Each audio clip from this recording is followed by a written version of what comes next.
पूरे देशवासियों को बहुत बहुत मुबारकबाद और बधाई देना चाहता हूँ।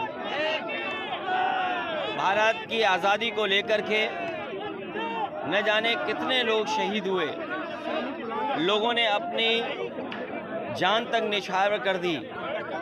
जहां हम आज 15 अगस्त की आज़ादी की खुशियां मना रहे हैं, वहीं हम उन शहीदों को भी याद करते हैं, उन लोगों को भी याद करते हैं जिनकी कुर्बानी से हमें आज़ादी मिली है।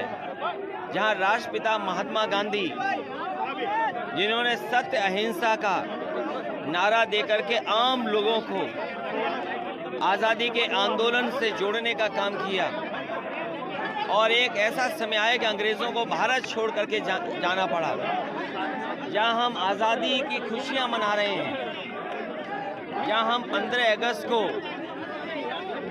देशवासियों को बधाई दे रहे हैं, एक दूसरे को इस खुशी के समय पर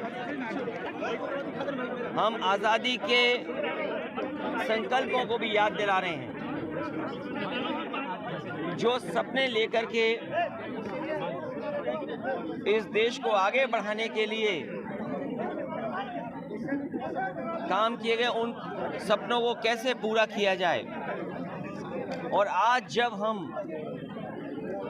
आज़ादी की खुशियां मना रहे हैं, वहीं हमारे देशवासियों के सामने चुनौतियां भी हैं।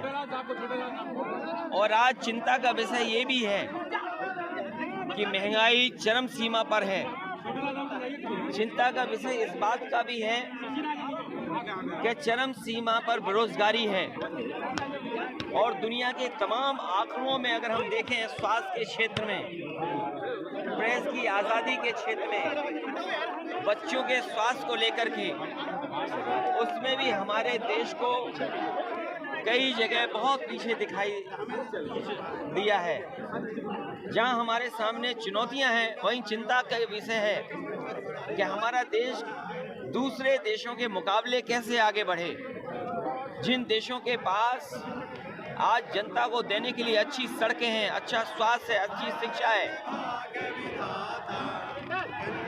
राजस्थान में एक दलित युवक की हत्या कर दी गई पानी पीने के लिए।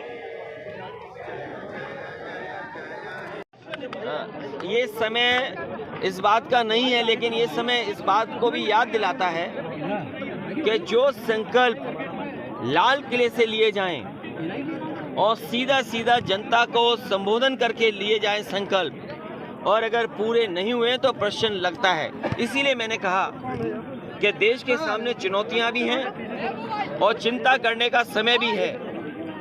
क्योंकि जिस समय बेरोजगारी चरम पर हो, आज डेमोग्राफिक डिविडेंड की बात नहीं कर रहे हैं, महंगाई चरम सीमा पर हो और उद्योग कारखाने न लग रहे हों, कुछ लोगों के पास पूरी संपत्ति आ गई हो, फिर ये कैसी आर्थिक आज़ादी होगी? अगर संपत्ति का बंटवारा नहीं होगा, हम सब खुशहाल नहीं होंगे। आज़ादी दिलाने का सबसे बड़ा सपना यही था कि आखिरी व्यक्ति और समाज का सबसे गरीब आदमी का भी जीवन स्तर बेहतर हो। आज इस बात की चिंता करनी चाहिए कि गरीब से गरीब का जीवन स्तर बेहतर कैसे हो। स्वामी प्रसाद मौर्य का नाम आया था श्रीकांत त्यागी के मामले में, और उन्होंने मानहानि का नोटिस दिया है। देखिए, ये जो नोएडा की घटना है,